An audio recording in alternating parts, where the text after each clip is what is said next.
Hi, my name's Dee and welcome to Untitled Tarot. Now this is a general reading for the new moon in Gemini. So May the 22nd. Well, depending where you are. I think it might be the 23rd somewhere, but I think mainly the May the 22nd, depending where you are in the world. Now, this is quite a complicated new moon, so I'm not going to dive into the astrology for it greatly, because there's loads of professional astrologers here on YouTube who have done it so much better than me. And if you want to see their interpretations of it, there's a link down below for my for the Facebook group for this channel, and I post all of their videos there as well. Now, this is a bulk introduction, so you can watch more than one of them, because watch your sun, watch your moon, watch your rising, like I say every single time. And if you don't know what your moon and rising are, there's a link down below as well for a free birth chart. It's really important to watch your rising, because then you also know what house the new moon or whatever event is occurring in. As long as you know what your rising or ascendant is, that'll explain a lot. Right, so being a general reading rules apply. If there's another person who features in here, which don't often, but it does happen, roles can be reversed. I can assume I'm talking about them and I'm talking about you, and vice versa, because the cards don't come with name tags. Timing is hardly absolute. This is a weird new moon, because you could say its energies last for 2 weeks, because the full moon is a lunar eclipse. So that will supersede the new moon energy. However, new moons set things, they plant things, they start the creation of things. So there's a cycle from this new moon in Gemini to the full moon in Gemini, which I assume is about 6 months down the line. I assume they're about 6 months away. Are they? Yeah, I'll assume. I'm sure it's not. No, it's about a month away, isn't it? Anyway, I'll work that out later. Brain is obviously not firing on all cylinders right now. Like I say, general reading. However, this reading either is for you or it isn't, because it does have a bit of a past and a present. So if the past and the present don't fit, it's a Celtic cross spread. It's the way I read. It's not really a take what resonates, leave the rest. It's either take the lot or don't. You know, but what I would like you to do is ask a question beforehand. So pause the video if you have to, take a moment to think about all of the questions that surround you. Focus on one of them, because energy in, energy out. Basically you focus, hopefully gives the reading energy, and I return that to you in the reading. But be aware of all of the questions, because the cards will answer whatever they please to, and not necessarily what you and I think is the most important question. Now back to this new moon in Gemini. It is a moon that is seeking to find the truth. It is the Gemini energy is one that likes to look at things from both sides, take things to bits to examine it, separate them so they can join them back together again. But at the same time, we've got Venus retrograde square Neptune, plus we've got all the other retrogrades that are occurring, Saturn, Jupiter, all of those that are going on, so that you need to be aware that really it's truth that's close to home. It's personal truth that you are trying to find. And also, what is true right now might not still be true in 2 or 3 weeks' time. You know, however it works, it might not still be true. So it's personal truth in the moment, living in the now. You know, that's always a good new age hippie concept, isn't it? Living in the now. And I think this new moon in Gemini certainly is going to give us an opportunity to examine our nows and see, are we really living in it, and what do we want to change if we are? Okay, so that's enough waffle out of me. Like I say, look at the astrologers videos in the Facebook group. Now, in that Facebook group, you can message me directly if you want a personal reading. You can also message me through Twitter and Tumblr. The details are down below. Other than that, please press the like button if you like the reading, or the subscribe button. Definitely the subscribe button. It really, really helps the channel. Or as Namaste TV call it, the Google politics. But let me shut up now and bring up the cards for you. Okay then, Taurus, and welcome to Taurus Rising and Moon if you've just joined us after the timestamp. Right, you're having to be brave at the moment, mate. You are having to deal with a lot of change that is around you right now. We have, you are being opposed by the Death card, clarified by the Fool. So I do feel that since your bravery is being clarified here with the Temperance card, that you really have to avoid rash action. We have from the House of Night Oracle the Complicated card. Now what that means is there are several factors in whatever is going on around you at the moment that you have to take into consideration. Not all of them are known knowns. You know, there are some known unknowns and there's bound to be some unknown unknowns. You know, so right now balance is what is required, not rash action, because I feel like you're all set up, ready to go on a whole new, right, I'm going on a new journey now. Yeah, you are. We've got the Fool here and the Fool here, both crossing you and how, excuse me, and how you feel yourself. Now, you are embarking on a new journey in your life, so to speak, to define your own power, define your own, well, I want to say freedom, because I've got the Angel of Freedom here. I'm always free to choose love, independence and creativity.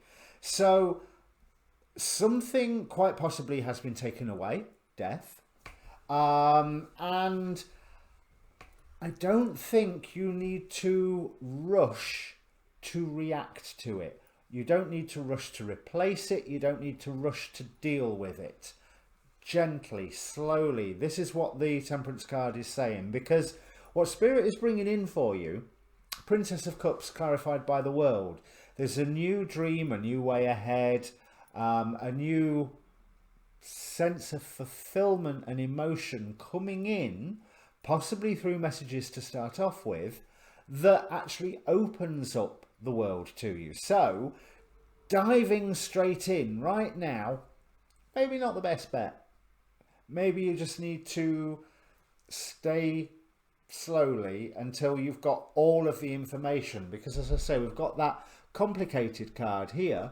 We've also got Look at the Bigger Picture out of the Moonology deck. Now, one thing that you do need to keep going is that bravery that you are exhibiting right now, but I do believe it's bravery in the act of standing still rather than bravery in the act of surging forward. The surging forward's coming later. Where did I see? I could have sworn I saw an Ace of Wands somewhere.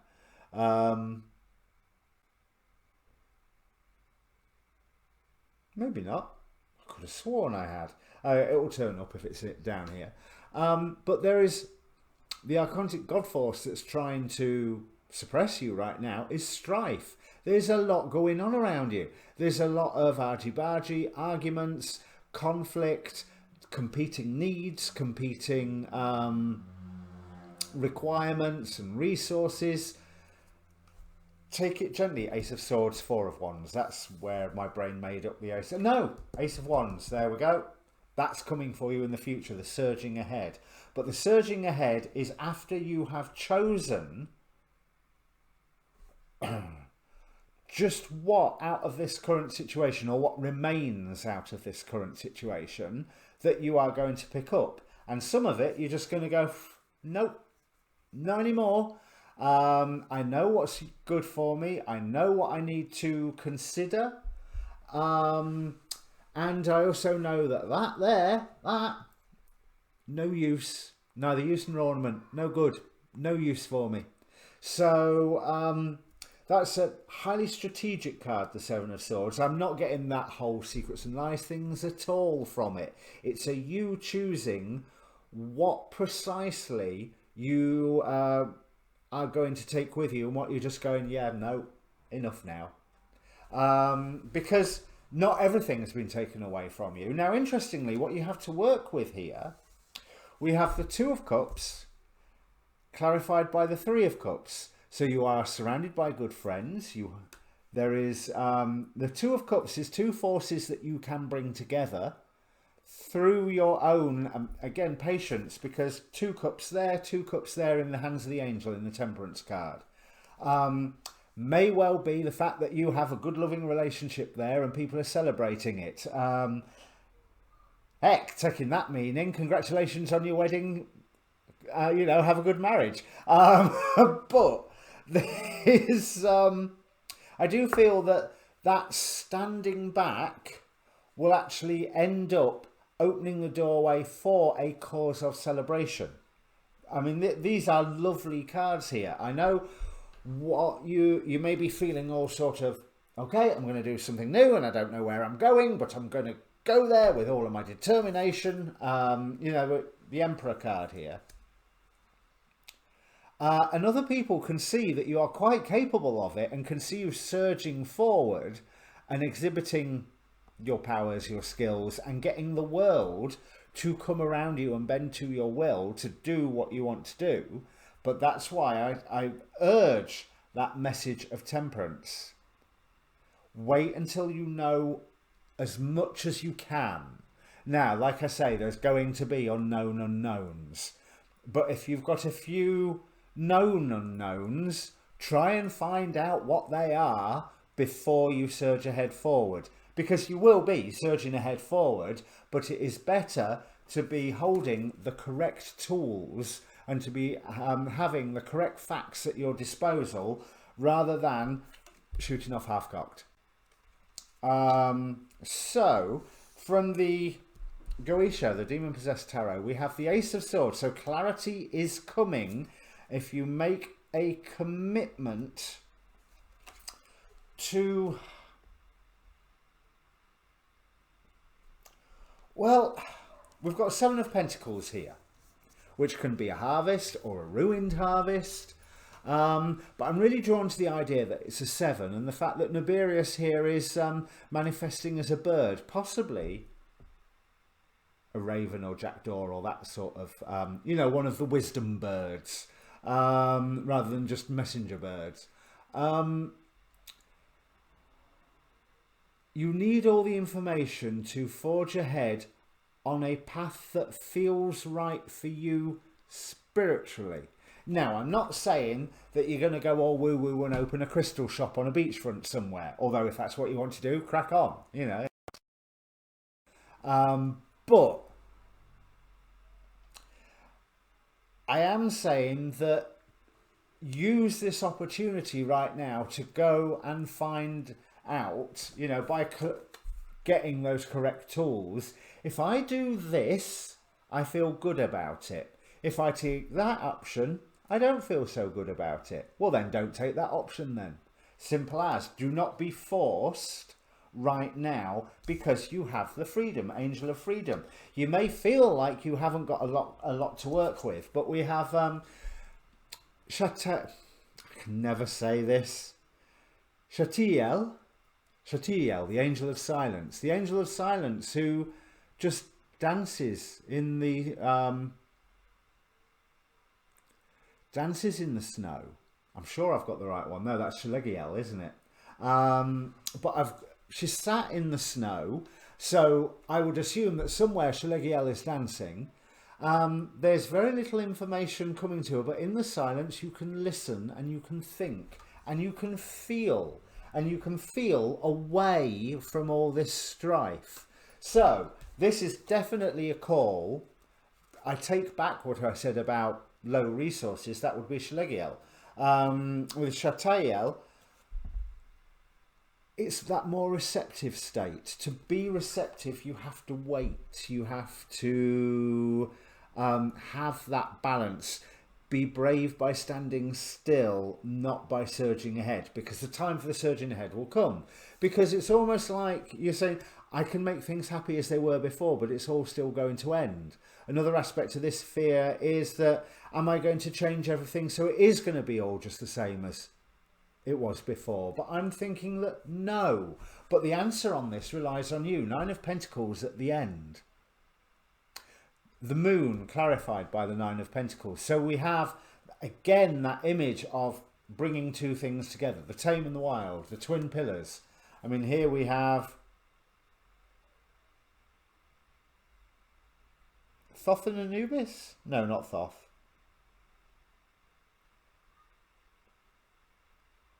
Well, one of them's Anubis. I don't know who the other one is on there. I can't remember. I'm really drawn to that waveform at the bottom, though. There's ebbs and flows in what's going on around you at the moment.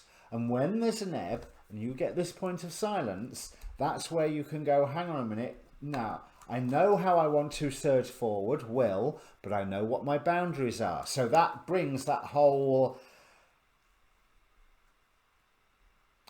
proceeding ahead with a course that you feel spiritually okay with. But like I say, I don't think there's a hurry, because you are nearly there, and a new dream or a new offer of love is about to come to you. Both new dream, maybe new offer of love. You know, I mean, let's hope it's not too new if you've just got married with these two cards, eh? But it is all reliant on you.